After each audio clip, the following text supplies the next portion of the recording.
Well, how's everybody today? Hello, governors. Nice to see you. So first of all, on behalf of Suzanne, and of course on behalf of the governor-elect and the new governor-elect for spouse, we'd just like to welcome everybody in the great tradition. Oh, well, hello there. Howdy. Nice to see you.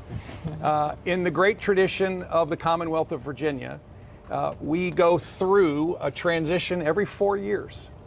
And as part of that transition, we have the opportunity to have lunch together. And we had a lovely lunch. And so thank you. One of the wonderful expectations is that the governor's residence is in fact a family home. And that's part of the real excitement, I think, that Suzanne and I have had with our family. And I know that the governor-elect has with her family. Finally, we're also, of course, deep into the transition, because all of you know the night after an election, transition starts. And so our administration is fully standing by to support in any aspect necessary to make sure that the transition goes extremely smoothly and that Governor-elect Spanberger is ready on day one to do the job of the people. And so with that, Suzanne and I are going to step off to the side and allow the governor-elect to share some comments with you, and we'll go from there. Thank you. Thank you. Congratulations. Thank you. Well, we just had a wonderful lunch with Governor Youngkin and the First Lady. It was a wonderful discussion about the transition process and some of the basic realities of what this is going to mean for our family. So I'm grateful to the Youngkin family for spending time with us, truly. And it's an exciting first step. We've got our transition office up and running, and I'm really appreciative that Governor Youngkin is so committed, both him, obviously the First Lady, but also his team, in ensuring a smooth transition from one administration to the next. And this lunch was a lovely way to begin that, and it's going to be an adventurous few weeks as we head towards January. But I think we're off to a fantastic start, and truly appreciate your time today. Thank you. Thank you. Thank you. Thank you. Thank you. Governor-elect, you've got some life things to prepare for, and you've got some governor things to prepare for. So let's start with the life things. Do you think you would live here? You've got some considerations. You've got a young family. What's this mean for life moving forward? Well, constitutionally, there's a requirement that the governor live here. So, of course, I wish to abide the Constitution. But it will be an adjustment for our children, who are all still school-aged kids. And so that will be an adjustment that we're working towards January. Yeah. Ma'am, 2 questions. First, congratulations. Also, people in your party, Speaker Scott, all say that you have a mandate here. What does that look like for you in terms of policy moving forward and what you saw from the other night?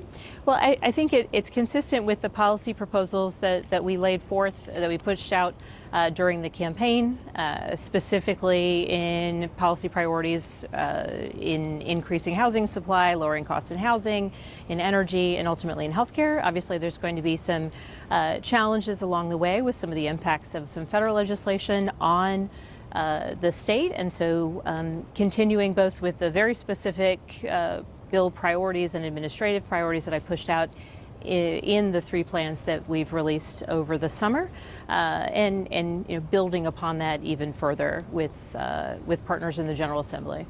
Did you guys discuss some of the challenges in setting up a governor's office and some of the challenges currently facing the state?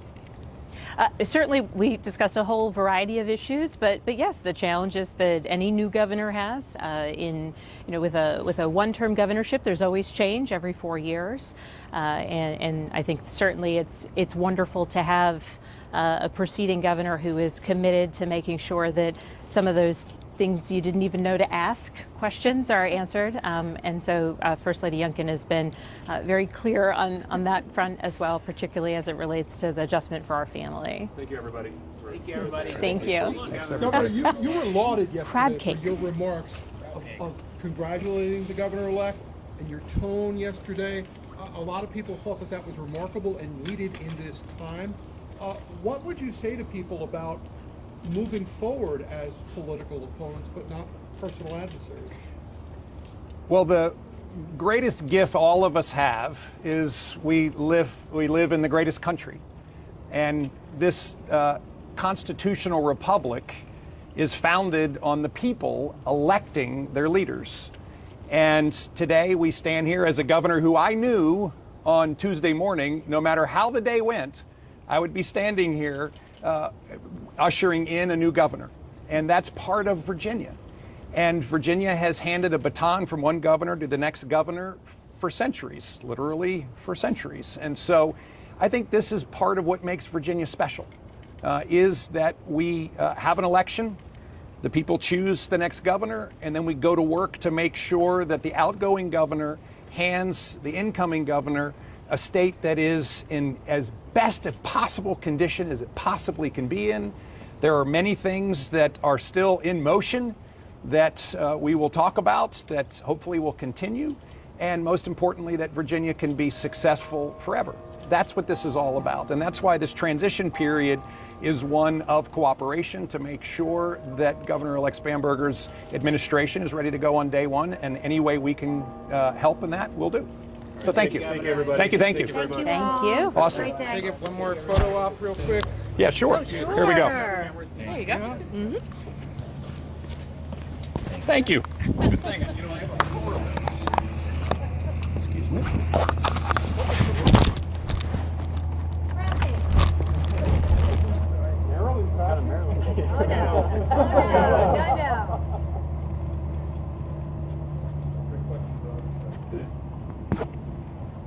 As you know, only Virginia wine and only Virginia crab cakes.